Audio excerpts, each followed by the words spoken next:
And we got some Sons of the Forest exclusive hands-on preview. That is gross.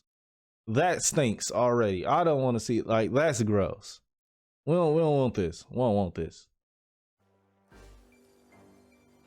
The power of Jesus Christ compels you. Unlike some of its peers, The Forest, the survival horror game from Canadian-based studio Endnight Games, delivered on not just the popular gather and craft survival game format, but also added a surprisingly complex. I still have I just downloaded The Forest. I want to play this.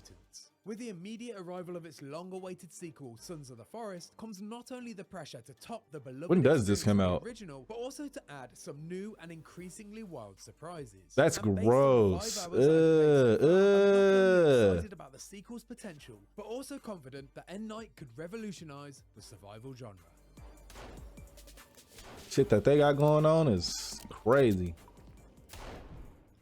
The Forest begins with a simple premise. You crash-landed on he just shoot a fetus creature?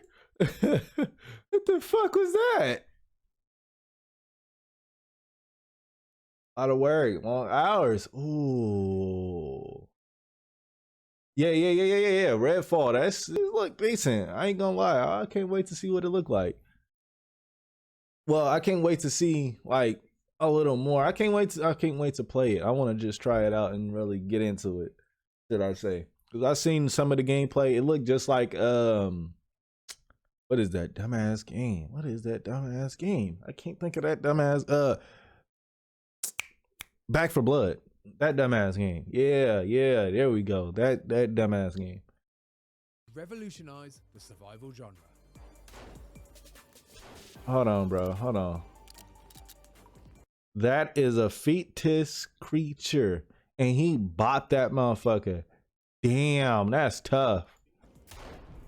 The Forest begins with a simple premise. You've crash-landed on a mysterious peninsula and begin your quest to survive at all costs. There was also the optional objective of finding your kidnapped son, a task that would take you down a wild and disturbing narrative rabbit hole populated by flesh-hungry mutants. Sons of the Forest largely shares the same setup, substituting your son for a missing billionaire. It's a basic idea, but one that allows you to jump straight into the action, allowing players who have no intention of progressing the rescue mission to solely focus on building their very own lakeside resort with some friends right away.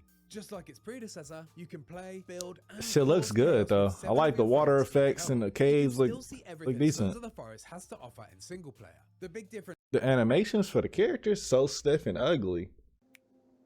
At the very start, he comatose as hell. Introduced to Calvin, an elite soldier who not only survived the helicopter crash that stranded you on the island, but is also very much along for the survival ride as an AI companion. Well, looking at Oculus Quest 2. I don't know. I want to see what the Oculus 2 is looking like, but I might check it out, see look at a couple of games, because most of the like FPS games that they've been showing have been kind of garbage, and you know, it's whatever.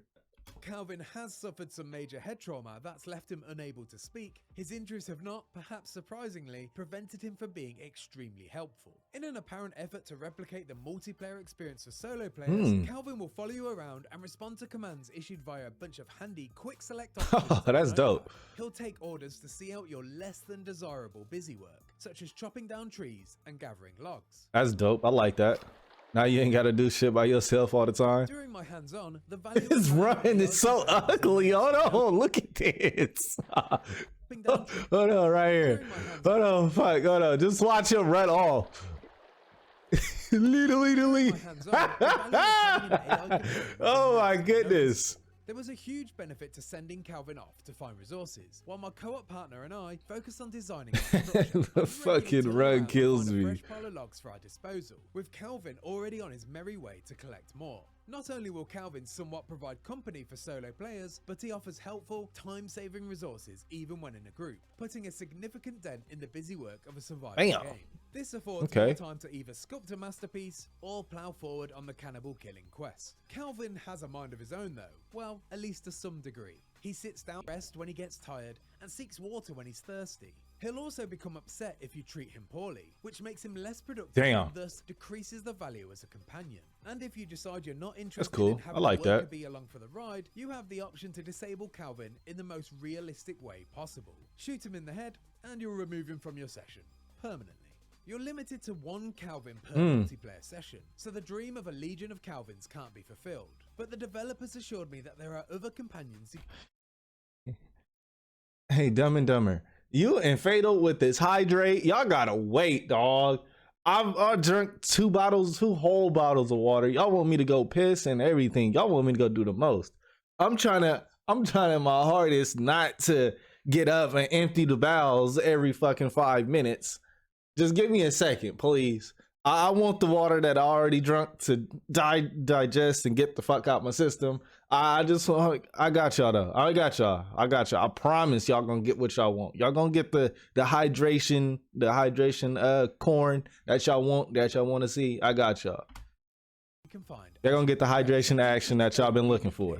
And it's gonna be worth I it. caught a glimpse of Virginia, a mutant with 3 arms and 3 legs. She quickly scalpered once I approached her, and definitely had more of a skittish sensibility. The fuck is than Calvin. that? The developers told me that she can eventually be recruited, and will become attached to you over time, should you be kind to her. They compared her instincts to that of an elusive and independent cat, which stands in opposition to Calvin's lovable and obedient dog.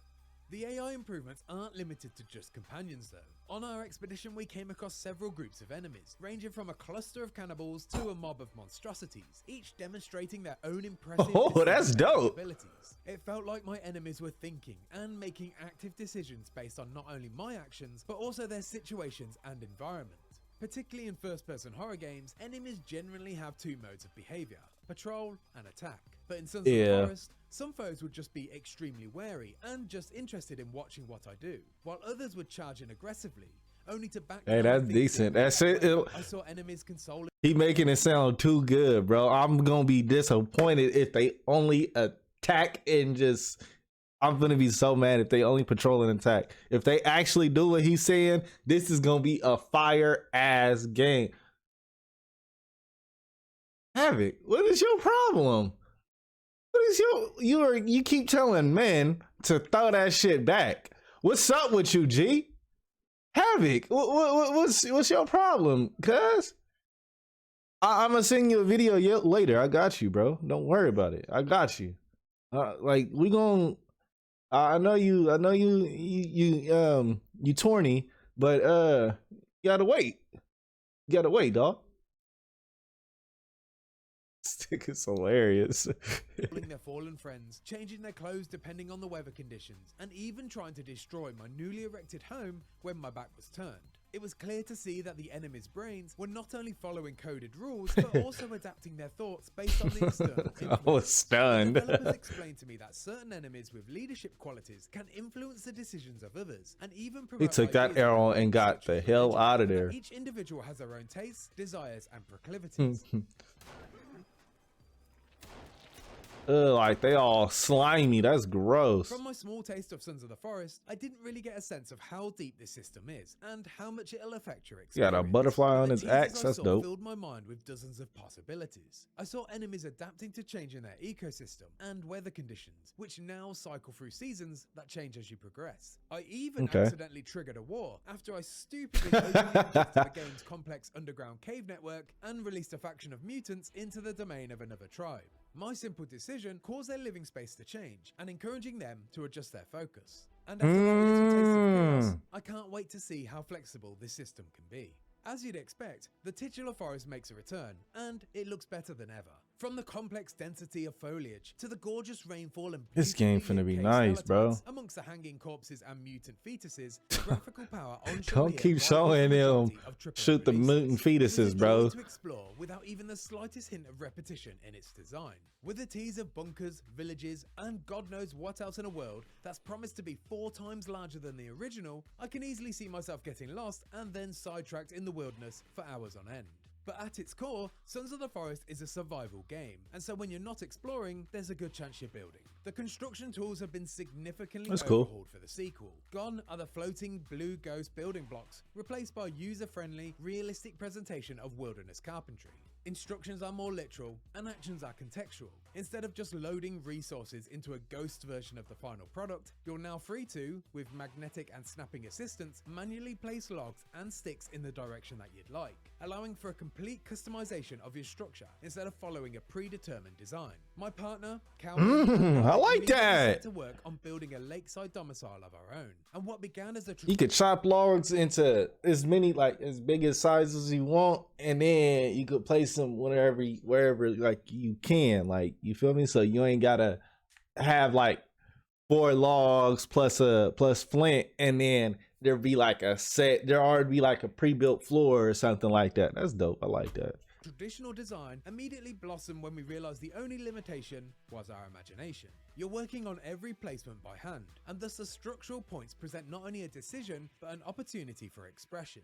I was informed that the option of the more traditional blueprint builds is still there for the purists, but I found the DIY construction far more appealing than the IKEA approach. Then, of course, there's the optional story to follow. From the teasers in the trailers, this is implied to be bigger and perhaps even crazier than the original, and hopefully continues directly on from the Forest's cliffhanger. But amongst the time spent constructing and fighting off hordes of cannibals, I didn't really get a sense of how the story was going to go beyond the initial premise. It did feel very familiar to the story of the Forest though, which I guess makes sense in the term of dropping players right into the action. Bam. But I'd be lying if I said I didn't have concerns that it could potentially retread old ground. My hope is this simply serves as a jumping off point to go in some truly crazy directions, and it develops a narrative through line from the first game that still feels cohesive. But time will tell once I get my hands on the full game and manage to pull myself away from building a replica of the Ewok village and destroying the lives of the unsuspecting locals. Sons of the Forest appears to evolve and build on every aspect of its predecessor, with a focused goal of realism and developing a flexible ecosystem. He ate the whole fish's face off while he was still alive. The killer feature is the addition of impressively sophisticated and smarter AI enemies and companions that could not only provide a huge leap forward for the series, but the survival game genre as a whole. Bam. Okay. And that was Sons of the Forest hands-on preview, though. Okay. They want me to play that. Hold on, baby, hit the pug on, do you dance on it? Bust it down, baby, let me see, spread them legs, let me see what you got. Do your job, I got a check for you. Throw a couple bands, put in work, I got some more for you. Slow it down for me, drop it down, go get wild for me, small for me, bend it over, go and touch your toes for me. Pause for me, get the can, baby, do a show for me. All money, if you clean and good, I got a note for you.